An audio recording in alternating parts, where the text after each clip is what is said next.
سلام سلام دوستای گلم، مندن باشین، همگیشون مندنشین، صبحشون بخیر. دوستای گلم، من علی صفایی، یک روزی آفتابی و گرم، البته یک کم باد داره، خب باز روز خوبیه. امیدوارم که جور صحتمند باشین دوستای عزیز، از گزند روزگار در امان، لبتان خندان و دلتان شاد باشه همیشه. ما را هم از دعای خیر خود فراموش نکن عزیزانم.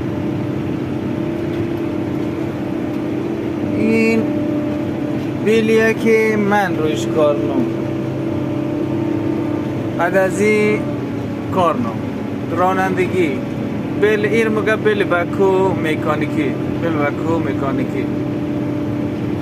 هم لودره، هم از این بقول جاغوریو که این جارکنش هم هست، از پشت خاک میکنه و جلو برمیداره. آره دوستای عزیز، این کار منه، این شغل منه. شغل نمیدونم خوبیه بعد دوستا نظر بدین لطفا. شغل من چجوریه، چی رقم، خوبه یا بده؟ منتظر نظرات شما عزیزان هستم. امیدوارم که کامنت های قشنگ و مقبول برایم بدین.